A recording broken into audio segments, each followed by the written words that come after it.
you watched our video on the Honda CB650R, you'll know that we ended it a little bit confused. Because while it used to be the basis for the Hornet name, now it's not. There's a new bike that is, but it's completely different.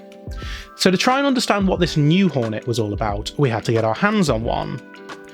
First of all, let's just put the CB650R aside for the moment and just focus on what's different about this Hornet from the last one we saw, which technically speaking was a decade ago in 2013. Previous generations of the Hornet all used a 600cc four-cylinder engine that was a version of that from the CBR 600, whichever generation it happened to be at the time.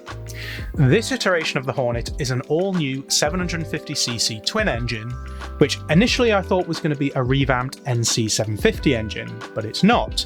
It's all new and rides nothing like any previous 750cc Honda. It does look like a Hornet too.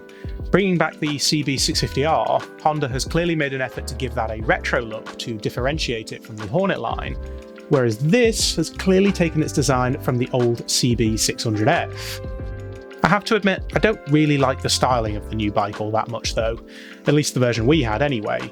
We had the white and red Sport Pack version, but it's not actually red, it's sort of a metallic maroon. And while I do love a trellis frame, this just wasn't doing it for me. Ironically though, this is possibly the most Hornet-looking bike there's ever been, at least in terms of its resemblance to the animal. Just take one look at the black and yellow version and tell me you don't see it. Although having said that, KTM probably have the more convincing bug aesthetic. The thing is though, this is exactly what Honda wanted it to be. It feels like a Hornet for a new generation. All of the marketing imagery is that of young people, and the reality is that the four-cylinder 600s of the previous few decades just aren't selling as much as they used to. Not to mention they're all but being killed off by emissions regulations anyway. We might not like to admit it, but that type of setup is somewhat old-fashioned when it comes to creating a bike for those making their way into biking. The new generation of riders still want a sporty ride, but they want power that delivers at low revs, which in reality is much more usable on the roads. They want for it to be relatively inexpensive to insure, to be A2 license friendly, and for it to be good on fuel. For example, from numbers we could find, the CB650R delivers around 40 miles per gallon, whereas the Hornet is going to give you closer to 55. It's a necessity for younger riders to be more conscious of these things than in the 90s or early 2000s, but they still want to have fun. The new Hornet can be limited to 35 kilowatts for A2 license holders, but when it's in its full fat form, does it deliver on the fun? Well, I'm happy to say that this is one of the biggest surprises of the year.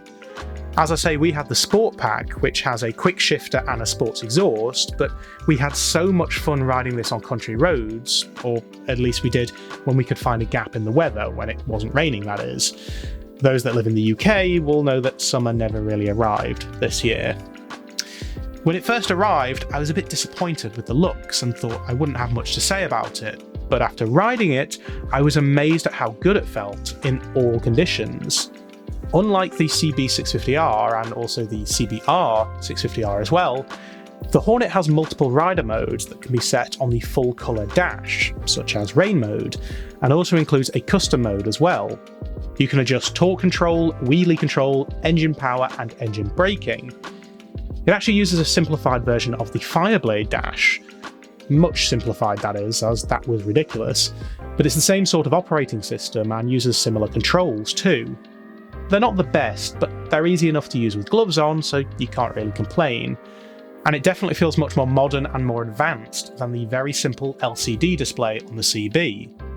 Apparently you can also use this dash with the Honda Sync app for navigation, calls and music as well. It can even use voice control. It's personal preference whether you prefer all this, but again, when targeting a younger audience, the Hornet makes more sense. While the early marketing material for the Hornet made it feel a bit sacrilege and also a bit pointless too, that has now completely changed now that it's here. The Hornet was always one of those go-to bikes when people were looking at their first quote-unquote big bike, and I think that's truer now than ever. It's a great addition to the lineup, a great first bike and a great daily commuter, but it's also fun too. However, does it now mean that there's no place on the market for the CB650R? Well, we'll come back to that in our roundup video. We'll see you in that one.